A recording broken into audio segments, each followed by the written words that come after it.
right, so welcome to EETF 77. I hope you guys are doing great. So tonight it is movie time. I have 4 friends and guests with me tonight. So let us start with first, Tony Greathouse. How are you, sir?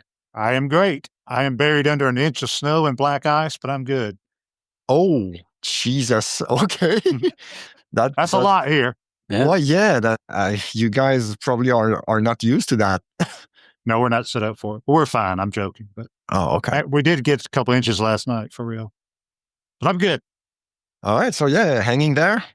Hopefully everything turns out okay. Oh, yeah. Unlike everything else. Welcome, Tony. We also have Kyle Hildreth. How are you, sir? Doing well, Patrick. Thanks for having me. No problem. Always a pleasure. Thank you. We also have Hector Contreras. How are you? I am good. We also got a couple inches, but I looked outside and said, that's it, huh? Okay. All right. Yeah, we get gypped. We're pretty much used to that. Oh, yeah. All right. And I was going to ask Tony if you guys did any salting or anything like that. They have been salting the interstate. The interstate runs, I-85 runs through here, so. Oh, okay. They have been, but too late. I mean, there's been a lot of pileups. You know, we don't really have salt trucks. The National Guard came in, I think. And yeah, I wasn't sure if they did, because I have a friend that lives in Seattle. They don't salt the roads. They just don't do it at all for ecological purposes or whatever. What do they use? They don't. I don't know what they do. I think they just... Sand? You know what? Never asked. They take the song title, Jesus Take the Wheel. That's what it is. They just have trucks go by with videos. Loudspeakers. We use seasoned salt down here because that's down south. Down soul food cooking. Yes. All right. We also have Nick Bamback. How are you? Good. Like my fellow Southerner Tony, we also got an inch or two of snow, and it's like pandemonium. So they don't really know what to do. And I'm from, as you all know, I'm from New York. So this, like Hector and Kyle, this is like nothing. Yeah. Forget about it. It's at average Wednesday night. So, you know. It's been super cold here, though, like minus 25 at night Celsius. Yeah. So Fahrenheit, that's maybe minus 10-ish. Oh, okay. 5 to 10, let's say. Yeah, that's good enough. So, yeah, you feel it. Yeah. You definitely do. It's cold here, too. Yeah. For where we are, usually it's not this cold, so. We're talking about the weather already. Jesus. This is the weather episode, right? Yes. Okay, yeah. Oh, that's okay. You're a trendsetter, Tony. No problem. Well, okay, so as a punishment to Tony, you will start with the movies you've seen over the past couple of weeks. What do you have for us? Well, I'll start with one I really enjoyed on Max. I think it was only on Max, was Knox Goes Away, Michael Keaton movie. Oh, okay. You said Mouse Goes Away? Knox. Knox, sorry. He's a hitman, and he gets a sort of an Alzheimer's type disease. It came out real quickly. It has another name, but anyway, he has to tie up loose ends before he completely loses all his memory, and it's a good story. His son needs some help, and that's kind of where the story goes around that. But it's good. It has a little bit of Ray McKinnon in it, and I love Ray McKinnon. Anything with Ray McKinnon is good. But he's not in it much. What else is he in? Ray McKinnon, he was in Deadwood. He was the preacher in Deadwood. Sons of Anarchy. Yeah. Yeah. A lot of those AMC kind of type movies or shows? Yeah. Okay. Al Pacino. He might have been on Justified. Al Pacino's on there, yeah. Wow. That's true. I recommend that one a lot. That's a good one. And it's only on Max, right? Yeah. Yes. Or right now, today. Knox is diagnosed with a fast-moving form of dementia called Creutzfeldt-Jakob disease, and quickly makes arrangements to cash out and retire from the business. Michael Keaton directed it as well. Mm-hmm. I didn't know that. So, yeah, there you go. Would you recommend it? I would. Okay, sounds good. So it's on Max. All right. So, and you mentioned before we started recording that you had time to squeeze one in just before. I just finished A Real Pain on Hulu. It's streaming. I think it's just started this week. But yeah. I got that in before we come. I liked it. Kieran Culkin did a good job, but he is a real pain. He lives up to the title. Yeah, I know this guy. I know a lot of these guys. But Culkins, yeah. It's a good movie. He did a good job. But the thing I was going to mention, it seemed like at the end, it had a planes, trains, and automobiles kind of vibe. I think he lives in that. Oh. I think he's homeless. They don't ever say it, but Yeah. He's a drifter. Okay. Yeah, he's total drifter. he was in the airport when he got there. He was in the airport when he left. He wouldn't leave with him. So I'm thinking the whole time he's Dale Griffith. Yeah. Nowhere to go. That's a good observation. Yeah. Yep. I liked it though. But our friend Mufasa said he reminded him of American travelers abroad he's met. And I see what he meant. Basically, flying in pajamas, Oh, boy. Yeah. jogging shorts or something, jogging pants. But I liked it. Not only Americans do that, I can tell you. I don't, but you see plenty of that in Europe. Trust me. Unless you have Muffa's an asshole. Yeah. So you would recommend that one as well? Yeah. Is it on Max too? No, Hulu. Hulu. It was Okay. on Hulu, which is Okay. through Disney now. But Right. here. Yeah, Disney Plus. And I have one more. I did want to watch Gladiator 2, the horse-drawn boogaloo, but I never did. That's on. It's on Paramount now. Yeah. I think I'm going to skip it, to be honest, Oh, because I haven't no. heard enough good things about it. I liked it more than the first one. I'm a weirdo. Really? Mhm. I did. Liked it? Okay, so I am going to check it out too. That was next on my list. I saw it in IMAX, and I was always a little, like, not to take Tony's theme for a sec, I was always like, kind of like whatever on the Russell Crowe movie, but I love Paul Mescal. I'll watch anything he does, and Denzel steals every scene he's in, and I mean, it's just amazing that Ridley Scott can still make movies in his 80s, like at this scale and level, and He's I the really Mick enjoy Jagger it. of directors. He really is. And he's going to have like 8 versions of Gladiator 2 because he's like psychotic. Oh my God. Oh, that's true. Tony was the same way. Tony Scott was also a director's cut kind of person. So Ridley Scott he started that. I think Blade Runner was the first one Oh, yeah. that he did. Alien 2. But like every director's cut that he had to do it. And then Alexander, what are like 14 versions of Alexander? Holy shit. You sure it was Alexander? Didn't Oliver Stone direct that Yeah, one? I'm Oliver confused. I'm Stone. conflating that one. Which? Kingdom Sorry, of you're right. Heaven? Oliver Stone is the other one that I always. Yeah. Oh, okay. He Kingdom has of like 14 Heaven. directors. Yeah, because Kingdom of Heaven, I remember the director's cut being a lot better than the theatrical cut. Yep. Is that it for you, Tony? Well, we did actually go to the movies. Nice. Me and my daughter took her kids to see Mufasa a Oh, couple weeks ago. Oh, okay. It was a fun weekend night out with the kids. That's about all I got to say Say no about more. that. Yes, exactly. That's all that matters. It was fun until the movie started. Yeah, it was expensive as hell too. oh, But I mean, the lifelike animation, it's something to look at, and they enjoyed it, and that's all that really matters. But I didn't know that Lin-Manuel Miranda did the music, and they started singing a song. I said, "This shit sounds like Hamilton." oh, boy. And then I looked at the left, I was like, I see why. I thought it was a ripoff. He was just ripping himself off. That's called Moana 2. Yeah. Yeah, but it was, like I said, it was fun. But I don't think you guys need to go see it. But Not me, that's for sure. I have Yeah, not had just- time to go see it, so I have no idea if I'm going to go see it or not. I think you are. We know that. No, I don't know. It'll be It's on like- Disney Plus in a few weeks. Don't. Oh, that's true. Yeah. Yeah. That's Oh, sort of yeah. what I was thinking in my head. Yeah. There you But- go. yeah, it doesn't take long these days. No, it does not. Yeah. It's the circle of life, right, Tony? Ah. Yeah, That's all you got for now, Tony? I'm looking forward to Captain America. Oh, yeah. Hopefully. Is that coming out in like this month or next month? Valentine's Day. Valentine's Day. Is it really? Oh, okay. Got bad feelings that's going to be like a Quantum Mania from last year. Oh, yeah. Oh, God, goodness. Hope that not. sucked.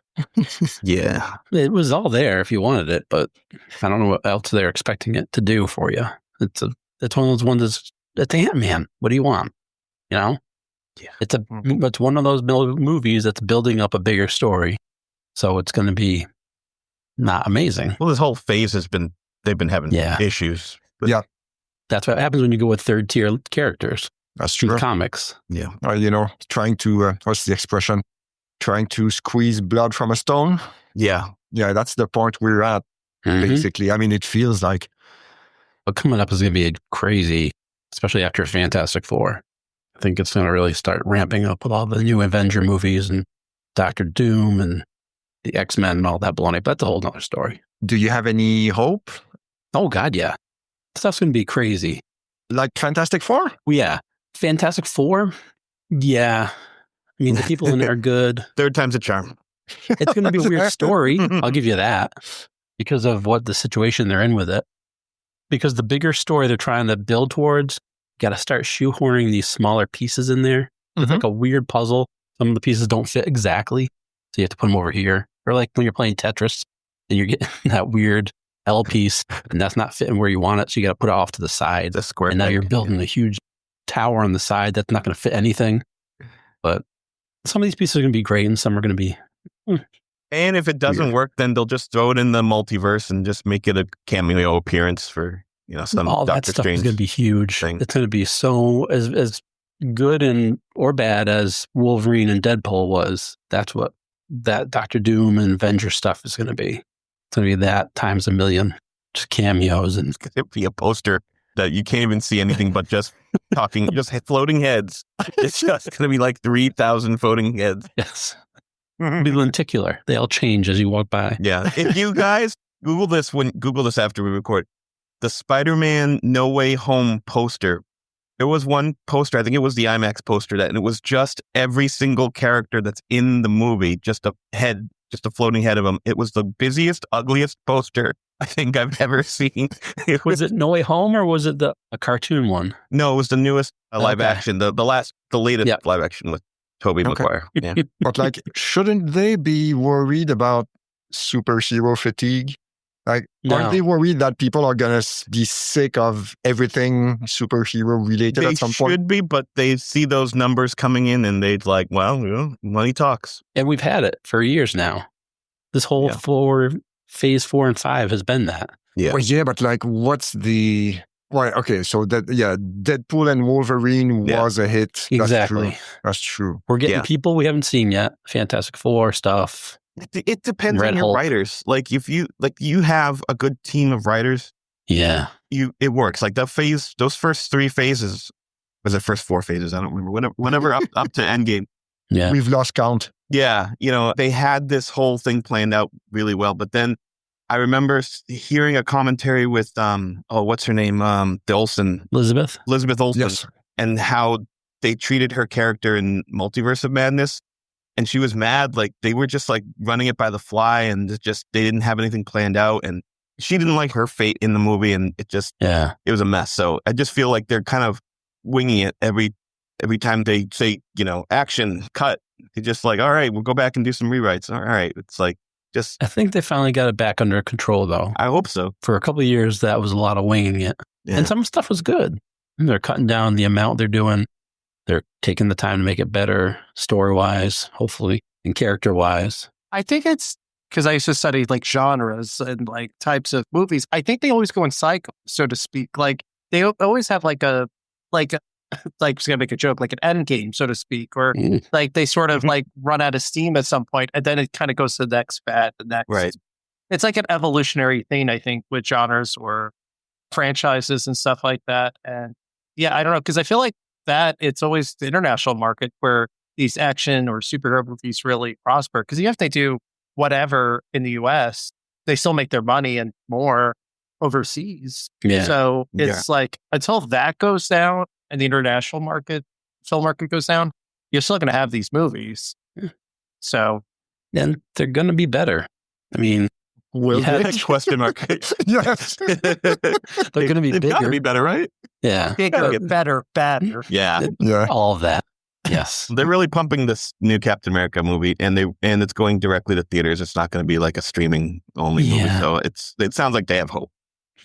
That's been in, I'm not going to say production hell, but It has been. changed titles a few times already. It's changed titles and writers, Yeah, reshoots as well, I think. tons of reshoots. It's kept the same director, though, the whole time, Eesh. which, good or bad? Alan Smithy. Yes. Yeah. I don't know.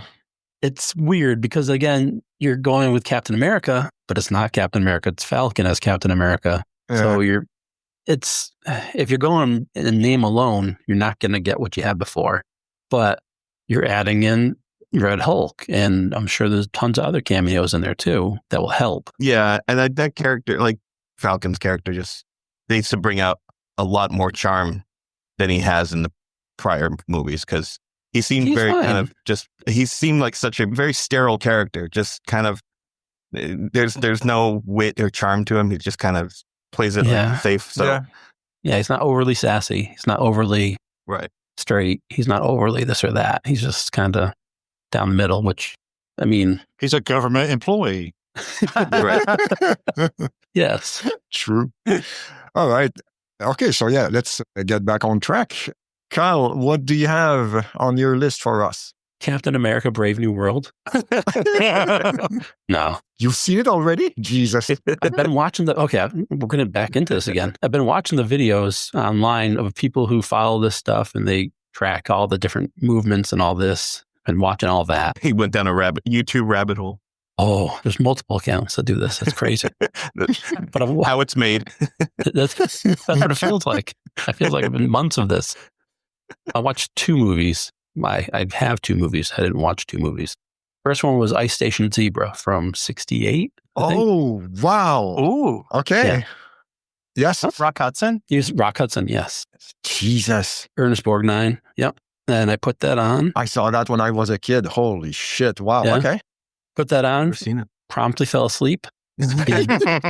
Caught the last 2 minutes, so I did not really see any of it. Okay. But what I saw was good. The first 4 minutes before I fell asleep. The last And- 2 minutes as well. And I did this 10 years ago too. I tried to watch it for the first time and I fell asleep. So see you in another decade. We'll try again. So that was my first one. The second one I just watched this weekend. It's called Out of My Mind. Ooh, And it is listed. It's from 2024 for once. Actual relatively new movie.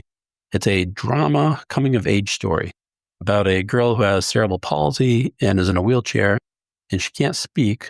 So she has to use either a word board with her parents and teachers. And eventually she gets a computer that she can use the touchpad and it speaks for her, like a Stephen Hawking kind of thing. And it's a good movie. It's sad, a lot of it. She's in 6th grade. So it's a lot of that kind of stuff, a lot of 6th grade stuff. I watch it with my daughter and her friend too. So that's probably why we watched it. Otherwise, I would not be watching this kind of movie. What was the name of it? Out of My Mind. is that with Jennifer Aniston? She is a voice in it. Okay. Did she direct it? No, Amber Seeley directed it. So I'm going to make you laugh, Kyle. You know the only reason why I know this movie, and you're going to laugh because I know you hate this band that the person said, Oh boy. Belinda Perry does the music for that movie. I saw that, yes. Mm-hmm. And I think it was good, as far as I know. It wasn't Whoa. obnoxious. It didn't ask me what was going on or anything like that. So That is the worst song of all time. I'm sorry. I agree with that. Yeah, but no, the movie was cute. Some parts were really sad. Some parts were weird. The dad was a little off. The first scene was off. It made it feel like getting a different kind of movie than you eventually get. Just how the dad treated the daughter. And it was kind of rushed near the end, the whole movie. But other than that, it was cute. That's the best way to put it, I guess. Out of My Mind. So, coming of age drama film. Okay. Yeah. Okay. It's not for Patrick, really. That's a Nick film. Yeah, well, okay. Nick, every film's a Nick film. No, I hate plenty of movies. Okay.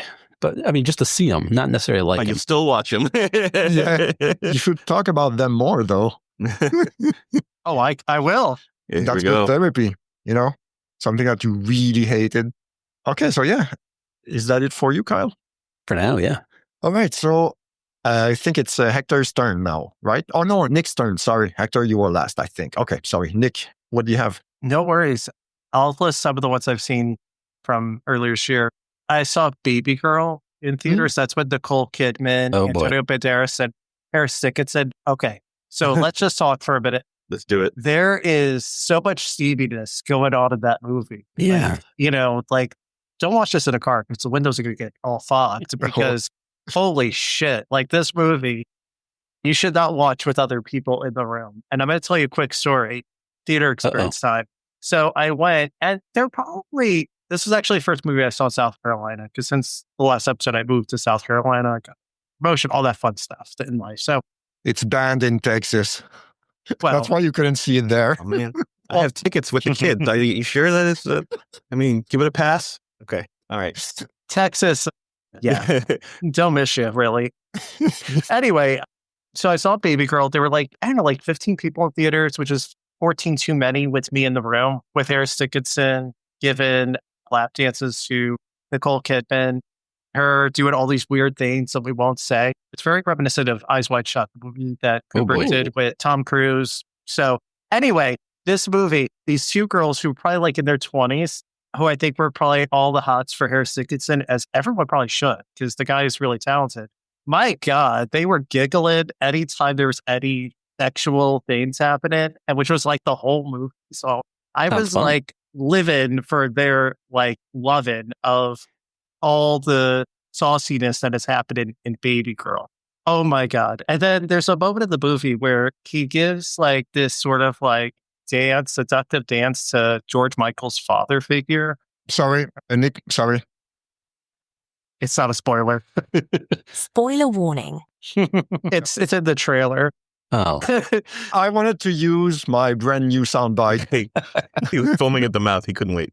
Oh, Exactly. It was just like, it's so good. And like, I really liked it. I love Harris Dickinson. He's one of the best actors around. Nicole Kidman, I don't watch a movie unless she like gives the introduction. And I was disappointed, by the way. They did not do the bumper. I was like, come Missed on. opportunity. Double Kidman. I know. Double Like, dose of Kidman. Baby Girl. It was good. I liked it. It's Okay. not going to be for everyone.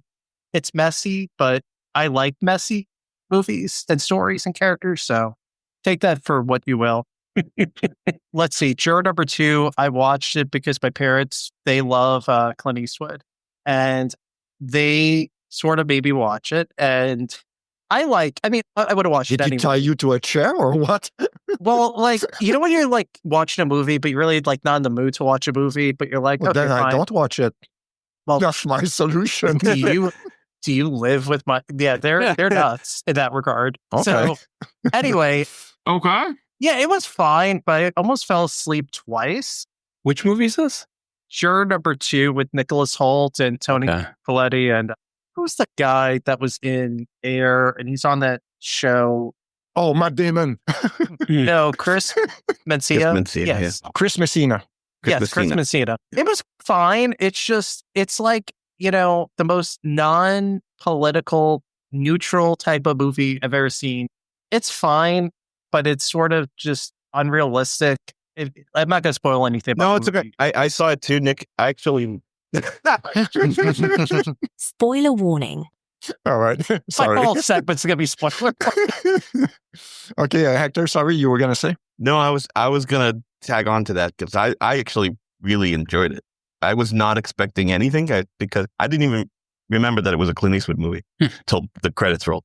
I actually really liked it, it's weird because it borrows from other movies like 12 Angry Men specifically. There's a whole scene that's almost a copycat of 12 Angry Men, like Henry Fonda's character. I'm gonna give some spoilers because I don't give a fuck. So this is Love it. Here we go. Spoiler warning. Okay, imagine 12 Angry Men, but if Henry Fonda realizes that he was the killer. Yes, that's pretty much correct.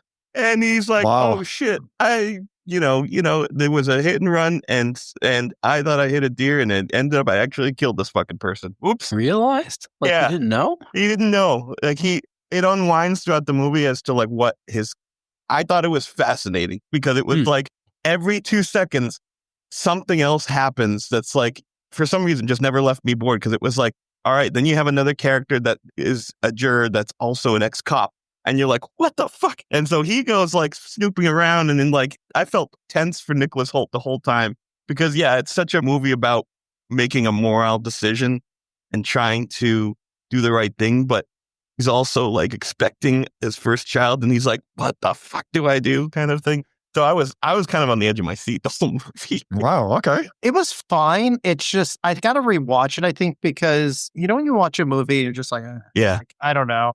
but everyone liked it. I freaking really liked it. Yeah, I was shocked that I liked it as much as I Really did. quick, though, I feel bad, though, because I believe supposed to get a theatrical release, and it's maybe Clint's last movie, and then they screwed him, That's true. kinda. And so, for that reason alone, I think that's why a lot of people have watched it. It's been like the most streamed movie on Max for like a solid month already, which is kind of unheard of. It's wild that they didn't do it because there's a built-in boomer or ARP eligible audience like at your disposal who don't go to the movies often, but they'll go see a Clint Eastwood movie. You know what I'm trying to say? We'll agree with that. Mhm. Yeah. There's so many movies like that recently. Like A Man Called Otto, I think was like that, where like people don't usually go. Okay, yeah. So it was fine. I got to rewatch it though because my head wasn't all there. I feel bad because the other guy's name is Nick. So and we're born a week apart, by the way. That's a fun come fact. on. You got to show up for that guy. Exactly. What else have I seen? Oh, I watched a really good movie that I was expecting to like, and I went not randomly, but there was only a Regal theater that played it, and I went to go see it. It was called The Last Showgirl. It's with Pamela Anderson, Oh, yeah. Dave Bautista, Jamie and Lee Jamie Lee Curtis. Curtis. Yeah. Okay, guys, it's only like 85 minutes. I'm in. One of the Coppolas directs it. Which one? I think Gia Coppola. Gia? Okay, so I went in. I was like, okay, I only want to go see it because Pamela Anderson is a serious Oscar contender. We're recording this before That's what I've the heard. Oscar nominations, Mhm. and she's getting like Golden Globe, SAG, Critics' Choice. Like, there's a lot of awards that she's going up for.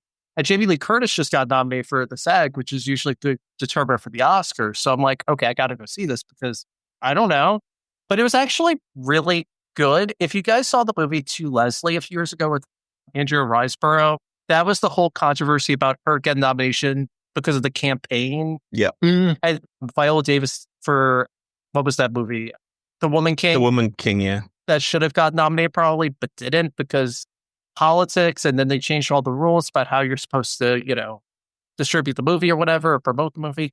It was really good. It was 85 minutes. It doesn't break new ground story-wise, but this is the best performance that I think Pamela Anderson has ever done. It's good because she's right in the role. Like, this is, in many ways, her life story. Like, this fading showgirl who sort of, like, it doesn't spoil anything. Don't hit that button. Because it's literally a title. But, like, what do you do with your life after you spent, like, 2/3 of your life on stage in, like, something that's kind of, like, lower art?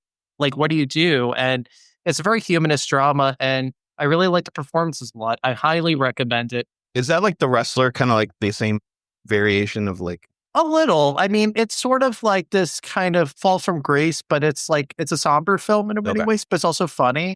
And what's weird is the movie has one of the best needle drops, and I won't say what song it does. Father figure. Well, okay, that one, yes, that is for all the people. What you see, you're like, wow, like that's actually really good. It conveys so many different things. So if anyone sees it, drop me a line because I gotta say it. It's I don't know if it's one of the like 10 favorite movies a year, but it's up there. Okay. It's actually really good. It's still in theaters? Yes. Okay. Are there any Harris Dickinson lap dances in this one? Oh, we Really only wish, Kyle. Begging for it. Pamela Anderson and He's good. Harris Dickinson. You know what? You got the menage a trois. You're going to have Nicole Kidman, Pamela Anderson, and Harris Oh, boy. Dickinson. And Tommy Lee on the boat. Oh, Patrick. Oh, actually, it could be like a Damn. triangle of sadness type of Speaking shit of going on. Oh, shit. Tommy Lee. Well, you know what's funny? That the next movie I would talk about was one I've wanted to see, and it's doing terrible at the box office. It's probably going to be gone. It's probably going to be on Paramount Plus by the time we release this episode, but I liked Better Man, the Robbie Williams biopic, where he played the chimpanzee is fronted as Robbie Williams. And okay, Mike Drew and I have been texting for like a week, and we love Mike Drew. He's always on the show. He's a big Robbie Williams fan, like myself. I'm trying to convince him to watch this movie when it comes out on streaming because I think it's actually one of the best biopics I think I've seen of a musician. Because if you know anything about Robbie Williams, it's messy, he's arrogant, he's smug, but the band's talented and he's an entertainer. And he explains really early why a chimpanzee is fronted him and not like an actual person. Best way I can describe the movie, it's a sales pitch to the audience, you guys, is have you all seen Rocket Man? Mm-hmm. Oh, the Harlan Mhm. Williams movie where he goes into space. Yeah. Yes, that one. It's sort of like that in that spirit where it's like a musical fantasy and it blends the music Mm. with it. And you don't have to know anything about Robbie Williams or take that or anything but it's just like a good redemption story. And he has one of the best, I think, redemption stories for the last 25 years. Like, What if just, hypothetical, what if someone who really doesn't give a shit about Robbie Williams? They still like it. they would like You it. have to have no Yeah. context. And I you think can they'll still get like it. both fans. That's a good biopic. Well, they do something. Okay, so one of my favorite songs is Rock DJ. Like, that's a banger of a Okay. song. Okay, all of the songs are bangers, but like, that one, they do something with one of the sequences, and like, as a fan, you're like, what the fuck, kind of? But then you're kind of like, you think about it, you're like, okay, this kind of weirdly makes sense. And the guy who directed it also did The Greatest Showman, a movie I hate, by the way. So I don't like every movie, but this one was really good. Okay, Kyle. No, I'm fine with that. You can not like that movie. That's fine. Oh, there's a few on here I hated or did not like that we're come up to. All right. Recommend Better Band. Fantastic. Okay. film. I got a question though. Go for it. If Robbie Williams was in this instead of his monkey, would it make a difference? Yeah. Yeah, I mean, it has to, right? Because you're watching a monkey. Like, well, it's a chimpanzee. It's not a monkey because that's two different things. Because Touche. every review, it says monkey, but it's a chimp. Like, I always think, like, this movie is kind of like if Rocket Man met Planet of the Apes. Like sex, drugs, and rock and roll, Oh, that old one. Okay. Yeah. But would it make a difference? It makes it like funny. It adds some flavor to the movie that you wouldn't have. I get that, but I mean, story wise, are you losing out anything because you don't have a cartoon monkey? No, you don't. Okay. So in the movie, he explains in the first minute, I won't spoil it because I don't want to hear Patrick's button because, Too late. Spoiler warning. yes. All right. But I think this movie will actually, it's good if you don't know Robbie Williams. And I feel like one of the biggest crimes in 21st century entertainment is that he never broke out in America. What's weird is my introduction to Robbie Williams, and we make fun of so I name that tune a lot, is because I know a lot of songs from TRL. Robbie Williams did have songs on TRL, like Millennium, Rock DJ, Angels. Those were like 99, 2000. He was on there, but he never really had a breakout moment. And I think that he should. He lives in LA now. Does he still live in LA now? Well, he tours in Europe all the time, so maybe. No, but like with the fires and never. Yeah, well, I know. I know where you're going with it. That joke flew right in the stratosphere. Nick, this begs the question: should we now make a new biopic for Kylie Minogue and make it like a orangutan? Koala bear. Yeah. Honestly, I'm going to make you laugh, Kyle. There is a Robbie Williams and Kylie Minogue duet from 2000 that's kids. You say about artists from the UK that never made it here. That's my first go-to is Kylie Minogue. She did. She had Locomotion was number one. And she's not from the UK. Oh, She's shit. Australian? I'm sorry. Yeah, she's Australian too. Sorry, Hector. No, I failed. I plan failed. That's why it's one of the biggest mysteries that it was given a theatrical release in the US because that's a gamble. Like, it's a gamble to give someone who's well known a major release. And this only made like 2 million so far. It's like kind of not doing good, but it's going to be a cult classic. What studio was it? Paramount. Okay. Yeah. Seems a little odd for them. It is. This is more A24 baloney. I heard Clint Eastwood's telling people not to go. Oh, they wish. Give it his chair. And he's a fan of chimps. I don't understand it. Yeah. Well, that's true. Oh, yeah. Good shout. That's amazing. Oh my God. The crossover we didn't know we needed was Robbie Williams, Clint Eastwood, and a chimp. There you go. In a truck. What else do you have, Nick? Okay, a few more. Den of Thieves 2 Pantera. I had a friend ask if I wanted to see it. Okay, that's the one with Gerard Butler and O'Shea Jackson Jr., who's Ice Cube's son. Okay, why? Okay, we're going to get into like the rants for a sec. Okay, so I had to watch the first one because I was like, I didn't even know that there was a movie that came out really in 2018. Like, I had no idea. And then these 2 movies are 5 hours total. Like, they're 2.5 hours solid each. And I'm like, it's like Terrifier. Why the hell are they doing that? Like, why is Terrifier 3 hours? Like, right? Ridiculous. I mean, it's bullshit. And the thing is, like, it moves slow. It's like Law and Order. I don't know.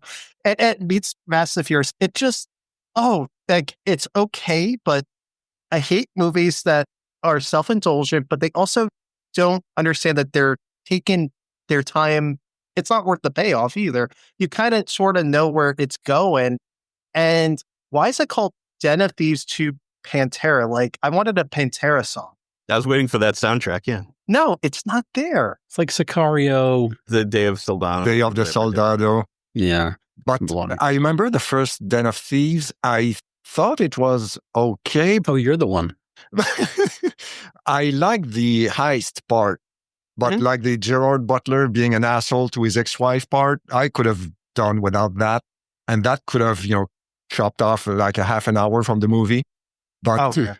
the first one was Okay. okay for what it was, yeah. But like the second one, I don't really have any interest, It's not worth it, personally. Okay. I feel like there's better ways to spend 2.5 hours. I was just shocked that it had a theatrical release at all, because that screams direct to video. Yes, that's true. But the funny part is it made a lot of money. I didn't realize this. The first one, it was made for, we'll say $15 million or $20 million, but it made like 100, which is like really profitable. Yeah, it was a hit, yes. And then, this one, it's making money. So and they kind of leave. They leave it open Yeah. for a third one. Oh, fuck. Again, it all comes back to money talk, Jesus. the circle of life. Yes. Capitalism at its finest. Gerard Butler made bad movie decisions and we all had to pay for it now. There you go. What else do we have? And then A Different Man with Sebastian Stan. I saw that on Max. It's on my list. Yes. Okay, so Patrick, before I talk, because I thought I talked a lot, just what do you think of that movie? I loved it Me too. because it reminded me, okay, so that's, Kyle, you mentioned the A24 bullshit. Mm. That's from A24, There we Yeah. go. but it's good But it's A24. good. Yeah, it reminded me of Charlie Kaufman, Yep. early Charlie Kaufman. Like the John Malkovich. Yeah, and like Synecdoche, New York and stuff like that. You know who it reminds me of too, because he died recently, and it's a tragedy in the film world, but David Lynch. It reminded me so much of like The Elephant Man and this like Lynchian kind of vibe where it's like Yeah. Blue Velvet, or they're like, because Lynch was like, he was great at like dreamlike states, but he's also really good at creating like tension and like these ideas of Mm-hmm. like deformity, but also like there's an uneasiness in like a suburban setting or like in these like sanitized settings. And then you have something happens like a severed ear or a deformed man or Twin Peaks. people die. So, But yes, Sebastian Stan was amazing in it. Hmm. And Yes. the other guy, Adam Pearson, the guy with the actual disease, Yeah. he is fantastic. And I hope he gets all the awards because, wow. Sebastian Stan had such a solid year. He had 2 Oscar-worthy nominated performances, A Mhm. Different Man and The Apprentice. And I think, we're recording before, I think he gets nominated tomorrow, and I think it's going to be for The Apprentice. Wow. Oh, okay. I bet that's going to be the dark horse, and I think that he's kind of 6 or 7, but I think he's going to slip it. He deserves it. He's one of the best actors today, and he's had this like filmography over the last like decade that's been really great, and 2 really good roles. And this one, what I liked about his performance so much was that it took me like 20 minutes to realize that he was at the beginning of the film playing that part. Like I thought it was Adam Pearson at Mhm. first. I really did. And then I kept looking, I kind of remembered his voice more than anything. And I was thinking, wow, like that's incredible. And the way that he did it, and he won the Golden Globe for actor, which is a good sign, maybe. I enjoyed it. And I like that the film begs a lot of questions about our obsession of like looks and what do we do to be ambitious? What do we do to be successful? What is happy? Like, even if we do get something done to us to make us better, which is funny because it's made me think of The Substance, which is That's to what be someone's more like. Right. I was going to say. like, what is a person willing to do to be the best version of themselves, but then maybe realize, okay, you could fix all those external problems, but you're still going to be screwed up inside. It doesn't fix what's wrong with you per se. So I feel like it begs a rewatch because I feel like I missed a lot of things, but yeah, I really, really enjoyed it. I was like shocked It's really good. that I liked it as much as I don't know why, because it fits up right to my taste.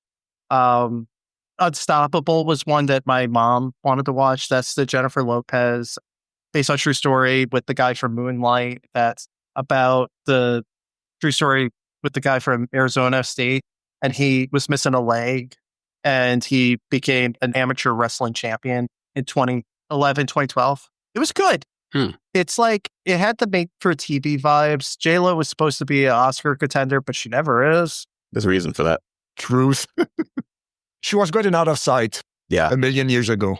She was good in Hustlers. She should have been nominated for Hustlers like 5 years ago. The one where it's about the strippers or sex workers or whatever. And like, it's like Goodfellas, the way it's told. It's really good. I don't remember that at all. Oh, Patrick, you gotta get some education. It's actually kind of a. You're so good dumb. movie. How can you forget that? Not condescending at all, but No, okay. I meant like we gotta get you to watch because it's kind of a sexy movie too. All right. No, I didn't mean it like that. I meant like we gotta get you on the Hustler. Some sex education. Yeah. Here we go. We're gonna call up Harris Dickinson for that and Nicole Kidman. That was fine. It was like a TV movie, whatever. Again, another movie my mom made me watch. Oh, Unstoppable was on Prime. Okay. It's fine. It's not going to change the world, but it tells a good story and it's emotional. And it reminds me of The Fire Inside, which I haven't seen yet, but it's sort of a similar type of story about overcoming adversity, like your typical sports biopic in many ways. A crappy movie that my mom made me watch Again? was Back in Action with Jamie Foxx and Cameron Diaz. Christ. Jesus Ooh. H. Christ. Okay, so it was 10 o'clock. My mom was, okay, so really quick, when I go to visit my parents sometimes, they're very indecisive what they watch. And then it usually boils down to whatever they like. And I'm like, you guys know this. I'm like, whatever, just put They're on very something. indecisive, but they always decide to watch shit somehow. Well, they say like, well, this is the thing. They'll say, don't put this in your blooper reel, but it's like, they'll sort of say, okay, you can watch whatever you want. And then they're like, oh, I don't like that. Oh, I don't like that. That's and then the we end up parent thing. watching one of their shows. And I'm like, okay, fine, whatever. I don't care. She put this on because the Cameron Diaz, we all generally like Cameron Diaz, right? Sure. Yeah. She's likable and she's pretty and, she got a good presence. I thought she retired from movies. She did She came back. for this. I know. Really? Get action, my ass. Yeah. Wow. That's like Jordan with the Wizard. Mhm. Exactly. I will say, though, my biggest problem with the movie is that her and Jamie Foxx are a couple. They used to be in the CIA and then all this stuff, but they're way too old for the roles. And I don't know. It's a story that's implausible and it wastes some of the people that's in it. I won't spoil who's in it because it's kind of part of the fun, maybe, of it. Please. Yeah. Spoiler away, we don't give a shit. Spoil because we're not seeing this. Glenn Close is her mother. Okay. And Glenn Close is like CIA fighting badass, which we all knew. Of course she is. I mean, have you seen her with a rabbit? Yes. Oh, nice. Good shout. Oh, and Andrew Scott is in it randomly too. And I love Andrew Scott. He's a great actor. I was like, what are you doing in this shit show, Andrew Scott? Money talks, He got his penthouse, I guess, in New York, or wherever. So yeah, a turd. Oh my God. But I'll end on a good note because I have a screener for the Independent Spirit Awards because I'm a voter for that. I don't know if you guys know this about me. So I actually vote in one of the award shows. I get Humble brag. I know. So it's like kind of crazy. So like I get that. And one of the movies I wanted to see, I actually watched last night, which is Mike Leigh's latest film, Hard Truths. And have you all seen Secrets and Lies from 96? Oh, I can't remember. That's the Maybe I one- don't remember it. Okay, so I'm going to just give like a 1-sentence synopsis. That's not going to spoil it. Okay, there's a woman who discovers she has a daughter, and then that's it. Like, that's all you need to know. And she didn't know she had a daughter for like 20, 30 years. Okay. And one is white, one is black. And then that's it. Everyone should go watch it. It's a great film.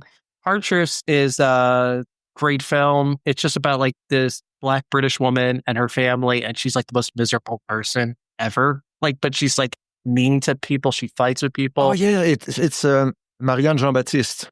Right? She should be nominated for the Yeah, okay. Oscar. Yeah. She's great in it. Okay. Unlikable character, but what I love about the movie is that what it does so well is that it sort of conveys this very humanist, like realism that Mike Leigh's known for. And, Mike Leigh is, I think, one of the best talents that we have in all the world, not just Britain, but he did, besides Secrets and Lies, he did Naked, he did Life is Sweet, Happy Go Lucky, this is like for more American people, like, who the hell is he talking about? But he's one of the best directors of the last half century. And anything he does is like an event because he doesn't do a lot. But Patrick, this is one I think because you like more international films or European films. I think this is one that you would really like. Okay. I think she's going to get nominated for the Oscar too. I feel like she has a good chance because she's really good in the role. All right. Okay. So is that it for you? That's it. And I think, I apologize to Cameron Diaz and Jamie Foxx. And I think they're good. They know what they did. yeah. And also, really quick, shout out to Tony for Real Pain. That's one of my favorite movies of last year. That was really good. All right. Thank you, Nick. Hector, what do you have for us? I'm going to tag on the Real Pain. Yeah, I watched Real Pain a couple weeks ago, and then I rewatched it again yesterday. Wow. I think it's a pretty brilliant character study. Watching it the second time, I was picking up a couple extra things. It's one of those characters that's a pain in the ass, but we all have one, I feel like. There's just someone that we know that is just that person that just, it knows how to be charming but then outspoken, and then almost like a switch, just like bipolar, just can shut everyone down, can turn everyone off, and just piss everybody off at the same time. It's pretty good. And you know what? The first time I was watching it, I was like, I've seen this type of flow of a movie before, and I couldn't think about it. And then it dawned on me. It's Roger Dodger. I don't know if you guys ever seen Roger Dodger. Oh, yes. Good shout. Watching it, I'm like, this feels like Roger Dodger. And I'm like, oh my God, that's Jesse Eisenberg's one of his first movies. Is it a Mike Leigh movie? Yes, that's true. Sounds like I would recommend it, Kyla. Okay. But I saw Roger Dodger, and we used to have an art house theater in Worcester, which just closed. It's been 20 years. And I was like, this is astounding. I was like, this is a great movie. But at that time, I was like, this is like one of a kind where if you have a character who is like so good at just like with his opening, just knows how to be charming, but then can also have a very like cold and then switch off, and then just doesn't know how to like seal the deal kind of. He just doesn't know how to keep it going, and then alienates everyone, and then like just becomes a real pain in the ass. And it's just those kind of characters are just intriguing to me just because I can relate. I know one of those, and you feel like a little bit helpless for them because there's just no way you can really fix them. They just kind of have to struggle and be a pain in the ass on their own. But it's a really fascinating character. I really got a kick out of A Real Pain. I think I said everything about Juror number 2. Apparently, without even knowing it, I went on a Nicholas Hoult kick. He's having a banner year, 4 freaking movies in 1 year. That guy is, he's a working actor, right? It's good enough that he's doing 1 movie a year, but 4 movies this year is insane. One of them being Garfield. I did not see it, but the 3 other ones I did see. And I'll talk about one of them, Nosferatu. I didn't love it. I gave it like a 2.5 on my list. It could have been a lot better. And it felt like it was nothing new. Like you see everything that happened is now just a trope of just Dracula story. I mean, Nosferatu in general was a ripoff of the book, right? I feel like if you're going to do a remake of something, bring something to the table, and it just felt that every single scene was done before. They had the stark black and white imagery, felt very, I was going to say, harken back to like Sleepy Hollow. Yeah. Just very cold looking, washed out colors. And then the actual character of Nosferatu just felt like there was nothing added. In general, there's nothing really to do. He's not the original character. You could have gone anywhere with it because the original silent character is always going to be iconic, but great mustache though. Yeah, no kidding. So anyway, not much more to say about that. And I'll go to the next Nicholas Hoult movie that I enjoyed a lot more, The Order. It's on my list as well. Oh, was that good? It may not be for everybody, and it definitely has a sensitive subject about white supremacy that might be a turnoff for a lot of people, but I don't think it's that. It's very on topic nowadays. Right. It's going to like I said, it may not be the perfect time for some people, but I don't think it's that. I think they're sensitive about it enough because it's a true story about something that happened in 1983. So you don't really go current with it. Mm-hmm. But I did enjoy it. I felt like it wanted to be a little bit of the movie Heat, but with white supremacy instead of bank robbers. But like it also, I thought all was held up by the performances. I think Nicholas Hoult does an amazing job at being that backwards, just character that just starts this cult and just all he wants to do is just take over the world. And he's a pretty horrible person. And Jude Law, another one, that two British actors that go full Southern and do look, I'm not one to say how accurate the accents are, but I thought it was pretty good. Well, I mean, it takes place around Portland, Washington State, I think, Spokane. Oh, yeah, you're a good point. So it's not quite the South. But actually, before watching it, I thought it was in like the South as well. But then they mentioned Oregon and, Washington State and... I don't know why I said South. Let's just go with yes. That's okay. I take everything back. I apologize. But I did like it. I liked the order. I gave it 3.5. I would recommend it. I really liked it as well. And one thing that surprised me is there were some really nice shots as well of like nature and the wilderness. Yes, beautiful. That region, that was surprisingly, I didn't expect the movie to look that good. Is it on any of the streaming services? Because that didn't play near me, but it looked good from the trailer. No, I had to rent that one. It's on Prime, I think, distributed by Amazon MGM Studios. So it's probably on Prime now. Yeah. Probably. Yeah, that's where I rented it. Good to know. Oh, yeah, it's good. And then apparently I was having an About a Boy because I saw Heretic. I had my fix of the Nicholas Hoult, Toni Collette, because she's in Juror number 2, and then now Hugh Grant. And I really enjoyed Heretic as well. I thought Heretic I knew Hugh Grant was going to be a creep, but you don't really know how far it goes down this rabbit hole. I don't want to spoil anything because I think it's a surprise sleeper. But I know a lot of people already seen it because it's been out for 2 months now? Probably now on. This is the one he traps the 2 girls? Yes. Yeah. But it's really good. Okay. So yeah. And then it made me want to watch About a Boy. And then I went through my Oscar, the potential candidates. I saw Conclave. And I think that last half hour of that film is stellar.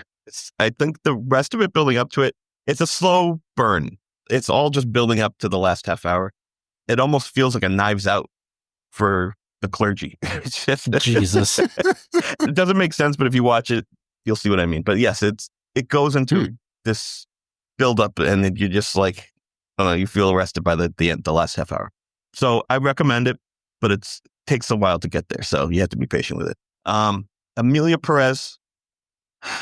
I don't know really how to feel about Emilia Perez because I like the story of it, but I did not like the music. I think I liked one song.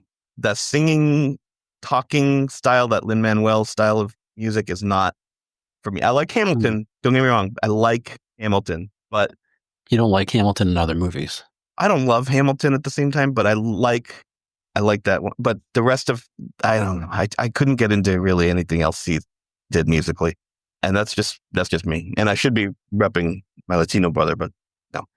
Yeah. I think there are parts of Emilia Perez that are good, but the songs are very distracting. So I couldn't give it a full recommendation unless that music is like, oh, I like that. Then I think you're in good company. And then Saturday night, I saw Saturday Night finally. Mm-hmm.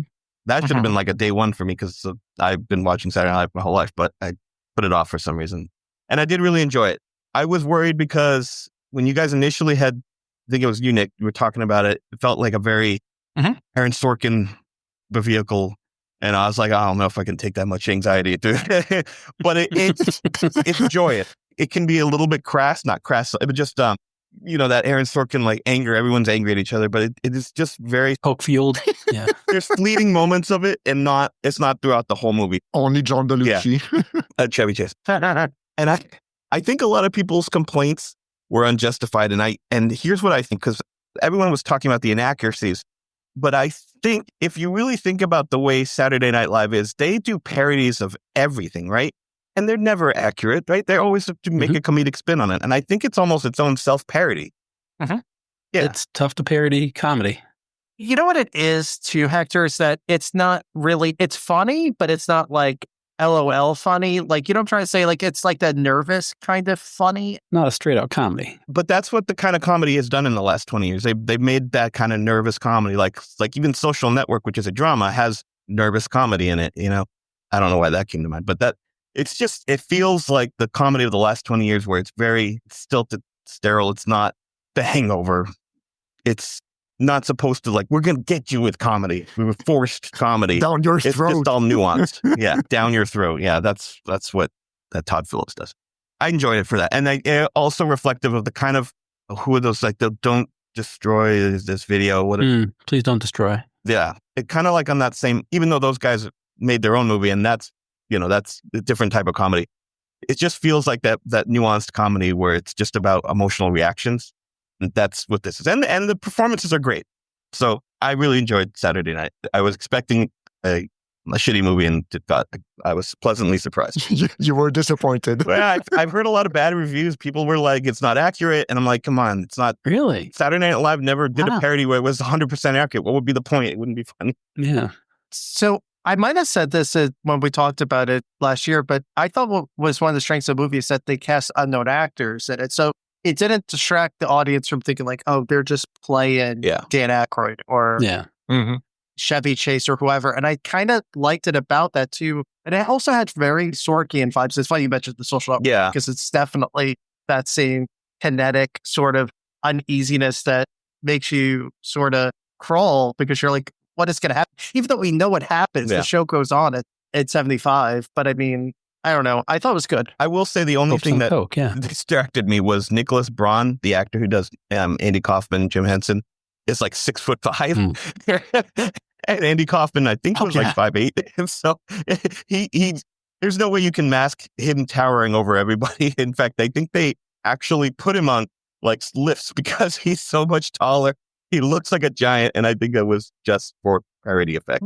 The Jason Segel effect. Yeah, it was hilarious. Hugh Jackman Wolverine. And then I saw Anora. All right. Oh, yes. Here we go. Oh, boy. Let's go. Oh, no, you're going to break my heart, Hector. All right. So I've really been racking my brain because I really want to films that do something in a structure that's, the camera's following the action as it goes. But this one was a challenge for me because, you can only use the repetitive, don't fucking touch me, get the fuck off me. What, just constantly. I don't even know if that was scripted or if that was, a lot of it felt like it wasn't. There's only so much of it before you got to push the story along. And it just didn't feel like we were pushing the story along enough to warrant as much time we spent, in the house with her being tied up and her just being not kidnapped, but just being tied up in the house. It just, I don't know. It felt like those scenes dragged on too long. And then I personally didn't care for anybody. Same. Even the one character we're supposed to care about at the end, it just felt like it was happenstance that everything happened and we're supposed to feel something about, for him. You're talking about Del Griffith, right? John Candy makes a cameo, yes. Thought so. I'm still trying to rack my brain about it because some films, when everyone sees something special about it and I don't, it's almost like a challenge to be because I don't like to necessarily just immediately give up. I will eventually say all right, this sucked. It's not for me. But at the same time, maybe it's maybe I got to let things breathe and maybe I should revisit it. But at this point in time, I did not really care for it. Yeah. Same. I got to defend the character Eorg. That is one of the best characters. That's the henchman that is trying to look after her or whatever.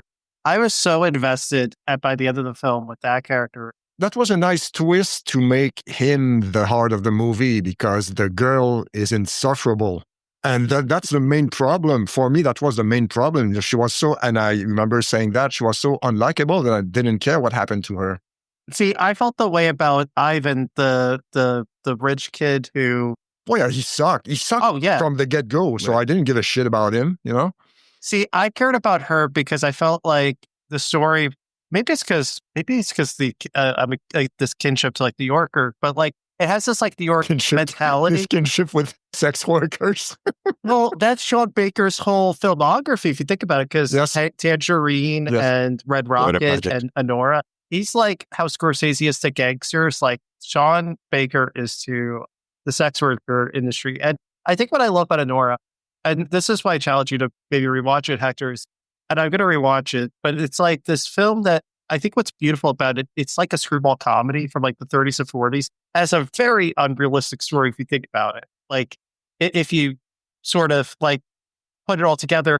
But what makes me like it so much is that these characters I feel like you ultimately care about. It's really about Anora, or really her name in the movie, I think is Annie in the film. Her and this guy Eorg, and like you don't expect it when you start the film. It's like this roller coaster that I think I actually loved because it's so just heartfelt, but it's also very tragic. And it's also like, what do people do for money, for class, for all these things? And yeah, I don't know. I liked her character. Maybe I'm in the minority. No, you're not. I mean, look where it is right now. It's a nominee. Oh yeah, universal acclaim almost. Yeah. Yeah, that's why I'm sitting here scratching my head because I don't see what everyone sees. I just, to what you're saying, like you see this character and you see like you want to follow her. You think that there's a nobility. It's just, for me, it felt as if I was seeing people I didn't want to follow. Like I'd said this before in our chat, like, you go to Vegas and you go into a casino and there's always someone that walks into the table that's going to throw down $500 and think that they own the table, and they're going to act like and they're going to get the waitresses to come and bring them drinks, and then they're going to chat them up and they're going to act like assholes. And you're just like, I want this person to leave my table. And I felt like I was following them from the table to wherever they were going. And I was like, can the camera just go to someone else, please? Like, I do not want to follow this boyfriend, this rich guy. I don't want to follow his posse. And it's her story, right? But at the same time, I never felt like there was something deeper to her other than she just was going to have a sugar daddy. And that's all that story was. But I felt like it needed something extra to, not like it would need to redeem her, because that's not the point. But at the same time, she needed to have something. There was something missing about her that we needed to feel like, oh, there's more to this character than just her blindly following the pattern. And it felt that there was no reason for her to change. I don't know, with the way that she was behaving with the kidnappers. It was like, I don't know. I'm still back again. I have not collected all my thoughts about it because I got to see it again. But I felt that the unbelievableness came with the attitude that she carried by the end of the movie. It just, I don't know. One thing I will say, though, I agree, is that I think that it's weird because Sean Baker's usually a very economic filmmaker in terms of like the run times. This one is kind of 2.5 hours. Yeah. And it's a little bloated, especially the middle section. Like there's one part I won't say, but you're like, are these guys fucking idiots? Like they didn't know this going in. Like you have all this money and all these things, and you do think of that. Like there's one, and you probably know what I'm thinking of, Patrick, and I'll text you. But like you're like, okay, like I'm in a little, if it was like 20 minutes less, I think it would be more of a masterpiece, in my opinion. It's 140 minutes. Yeah. It is a long movie. I mean, they do travel to a couple places, but you're following them and their reactions to everything. And it's so Three Stooges-y, but you just feel like it's so one bit. It doesn't feel like there's, like, the comedy is very dry, but at the same time, you're following people that are so dumb and inept and unlikable. Yeah, like that gets old real quick for me. That was a deal breaker for me. Like, you can suck at your job all you want, but if I find you likable, I'm good. Yeah, it's like Midnight Run, a movie that... Yeah.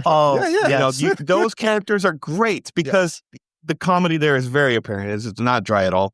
But at the same time, you can follow inept characters, dumb people, and then there's almost like a back and forth, a tete-a-tete between Dennis Farina. He's the heavy that bash their heads in to try to make sense, like just, oh my God. There's someone that realizes, like, why are these people so dumb? Why do I have to be the person of reason here? Yeah, I don't know. Take it with a grain of salt because, I'm still trying to see what everyone sees. Let's not turn it into another Deadpool versus Wolverine and spend 25 minutes on it. Let's move on. Yeah. The last two were just the shorts, just because I think these will be contenders. The Only Girl in the Orchestra. Oh, yeah. I liked it, but I think it's going to be, and I think it'll win, but I don't think it will win for the right reasons. And here's why. It's executive produced by Errol Morris, and I think because he's such a, Yeah. legend, I think that's why that will be the big winner. What I think should win is Michaela's voice. And now that's just a personal bias there. It's a teen that has autism, and you're hearing her words. She's nonverbal. She's able to share her voice through a board that she has with someone that is working with her, and the person that's worked with her is narrating it. It's really beautiful, and I highly recommend everyone see it. My son, who has autism, nonverbal, it was very reflective of that, and it was like almost like my voice being spoken. I was in tears. But personal bias aside, I think it's a beautiful short movie, and it's only half an hour less. So it's I think that one should win, but I think Only Girl in the Orchestra will win. All right. Patrick, what do you have? Well, I got a couple. I watched Megalopolis. Oh, Oh, God, what is wrong with you? Boy. Well, okay, so yeah, Nominated it's a mess. for a Razzie. Yes, I'm not surprised. It is Schrödinger's movie. Like, it's both super expensive and looks super cheap. Adam Driver plays it straight, but Shia LaBeouf is like in a high school comedy or something. Oh, I heard his role is insane. It's a fucking train wreck, but at the same time, it's almost fascinating on how disjointed it is. It sucks. Okay, let's make that clear. But it's not boring. You get what I mean? So you're saying it's so bad that, not that it's good, but it's watchable. It's entertaining. It is Watchable meaning like entertaining. Like it's kind of like, you kind of, like it's a car accident, like you kind of can't look away from. It's really train wrecky. I saw it in IMAX, and I was like, the things I do for you, Francis Ford Coppola, like what? Oh my God. Why? He doesn't do anything for you. And then you have John Voight talking about his boner. Fuck that. Wow. It's wild. Let me ask you, would you rather have John Voight talk about his boner, or would you rather have Dennis Quaid eating, what the fuck was it, shrimp? Shrimp in the substance. Two evils. Yeah. The boner thing was only one sentence. God, that shrimp scene felt like a half hour. Yeah. And it's a mess, but it's a fascinating mess. And I still would not recommend it, but in a way, I'm kind of glad that I watched it. wow. You can mark it off the list. Yes, I survived Megalopolis.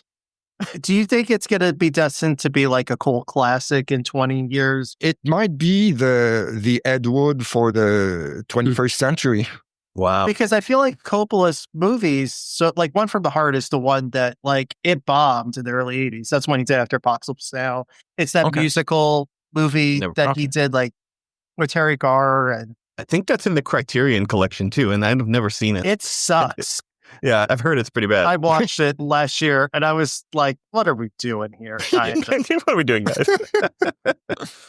I mean, I don't know. I don't know how someone could enjoy Megalopolis for what it was. Like, it will be analyzed, but it cannot be enjoyed as a movie, It has to do like, there are certain movies that do that cult status because they jump the shark on purpose. Like Paul Verhoeven is a great example of that, because Showgirls it's awful, but at the same time, it has a cult status. It plays midnights at the theater in Boston.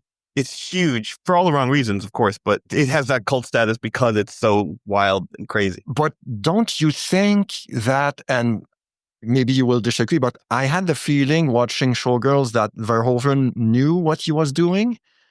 And I have the feeling watching Megalopolis that, Coppola, maybe he had some dementia setting in or something. Oh, yeah. Yeah. Good and bad days on the set. Yeah.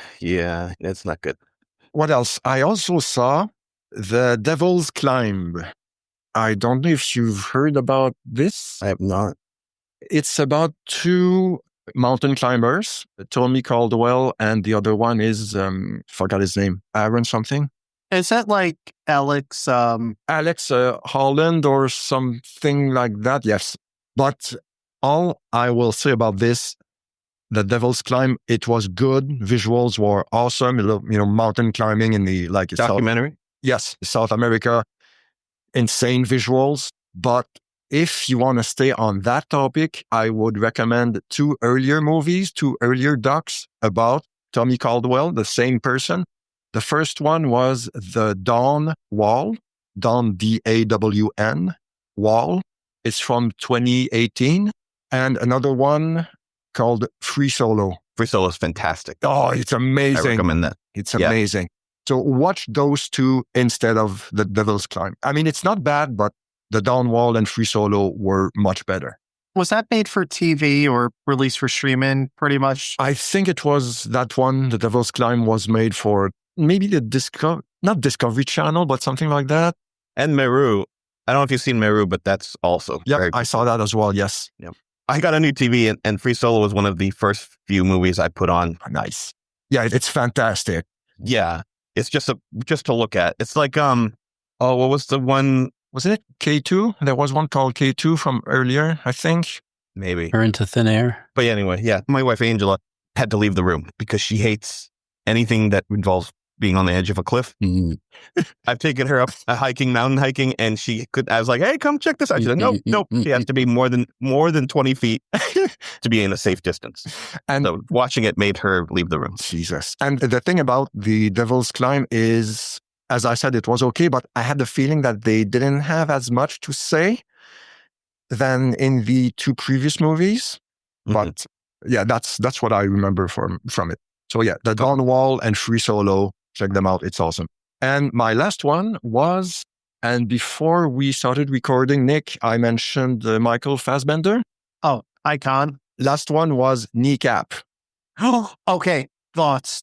Irish comedy about a hip-hop trio from Belfast. Yes. Oh boy. It's great. As you guys know, I am cautious when it comes to movies with tons of music in it. Musicals. But this one was fantastic. I loved it. It's excellent. Yes. And I actually listened to their albums because they only have 2 albums. They have like a bunch of singles. Okay. Their songs are so catchy. I don't know what the hell they're saying in their Irish dialect, but like the way that they freestyle, like there's that one song that's like the acronym that they sang at the bar. And that song has been stuck in my head for like the last 6 months since I've seen it. It's just so catchy. And where is this playing? It's on Netflix now in the US. But let me check for Canada because let's see. Also, by the way, I have 2 days left with Netflix. Okay, Kneecap is Essential Cinema of last year. Yeah, my subscription is over. And it's probably an Oscar contender either for international or original songs. So, okay. So on Hoopla, whatever that is in Canada. Oh, library. Libraries. Okay. Oh, yeah. Yes, he's right. The library. Yeah. And you can rent it on, Apple TV, I guess, and or Amazon. You can buy it on Amazon, but... So you know how I feel, Patrick Dupuis, about Michael Fassbender. It's like the Tom Hardy. He's great. You have to watch anything that they do, even if it's shit. But he actually made a good movie. So it's like, what is going on, Michael? Because the last decade, he's made mostly shit movies for the most part. Would you say that? Yeah. Michael Fassbender? I don't know. Okay, so he did that one movie called, I think it was like The Snowman. Oh, yeah. Do you all remember that? Every time it comes on, like I want it because it got so much like acclaim for being so wacky, and I was like, I just want to put this on just as morbid curiosity.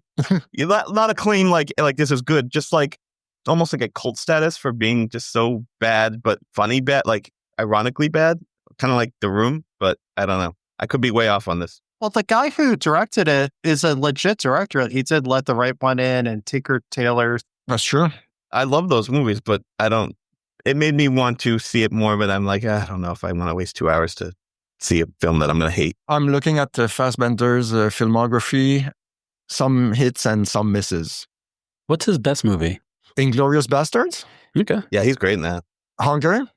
Shame? Yeah. Haywire? Did he win for Shame? Or no. Did he get nominated? Okay. He was never nominated. Haywire from Steven Soderbergh? That's a great movie. Yes, I just watched it. That was pretty good. Yes. My favorite one is actually the one he did right before Hunger, which is Fish Tank. That's the Andrew Arnold movie. I didn't see it. Okay, that is a Patrick Dupuis movie. You need to watch that because it's so good. Okay. It's like he's his sleazy self, but like I can't say anymore. Okay. It's so good. And X-Men, okay. Yeah, Assassin's Creed, yes. Alien, Prometheus, and Covenant. The Killer on Netflix from last year. Oh, Fincher, Right. of course. Yeah. So, hits and misses. He is never bad, but the movies sometimes are. Yeah. Yeah. So, Oh, yeah. there you go. Okay, so yeah, I guess that's it. Any last words? Tony, you're still with us? Yes, I am, but I've been glitching. I'm sorry. Oh, okay. You're fine. No You've been problem. a trooper. You guys have not moved the whole time. Oh, shit. Okay. I hope I sound okay. You sound as good as you always do, Tony. Yes, absolutely. Okay. Another Fassbender movie, Frank. Oh, Super weird, but yes. I enjoyed that one. That's good. It's very like you had to go outside after that, but it's good. Yes. Okay. How can I say? Considering the recent news events, maybe your socials will have changed. So I'll ask, Kyle, where can we reach you online? Same place, Overkill Art on Instagram. All right. Thank you. Nick, what about you? I'm on Blue Sky and Instagram mainly. We're on Facebook, I guess, too, but at Rocket Retro Pod, we actually just debuted a new episode that honors Jimmy Carter. That's a documentary called Rock and Roll President that came out. And I got 3 Carter academics who wrote biographies and works about Carter. One who met Carter, by the way, Nice. about a decade ago. So, Nice. yeah, check that out. And I'm sure we'll have you all back on the show before. Another president dies. Yeah. I won't answer that question. Oh, okay. Don't get your hopes up, Kyle. All right. Thank you, Nick. Tony, what about you? I'm on Facebook still. I don't know how long. Waffle House Jesus on Blue Sky. And that's about it. I lurk on Instagram, but nothing really. Okay. Sorry. Sounds good. No, yeah, no problem. Thank you. Hector, what about you? I was at nothing for the last few months, but I decided to jump on board with this Blue Sky. So I just started my account as of this week. Nice. So find me there. I'm at Classic Hexagon. I have not posted anything yet, so you can be the first. Yeah, I'm still on Twitter for now. Yeah, what's there to say? It's the dog in the room of fire. Like, this is fine. Well, yeah, but like at some point, you gotta, how can I say? Look, I'm not going to push you, but Blue Sky, is, from what I looked at so far, seems like good Twitter. He's on Blue Sky. Yeah, I am. Oh, you are good. EETF Pod, Instagram, Blue Sky, and Twitter for now. And Nick, you were going to say something? I was going to say I haven't posted it on Twitter at Buds, so I attest to that because I can't support it anymore. Well, yeah, and it sucks because it used to be so good. It was really good for a long time, It was. I liked it Yeah. so much more than any other, so it's really depressing. But what I will say is follow these 4 other guys on there.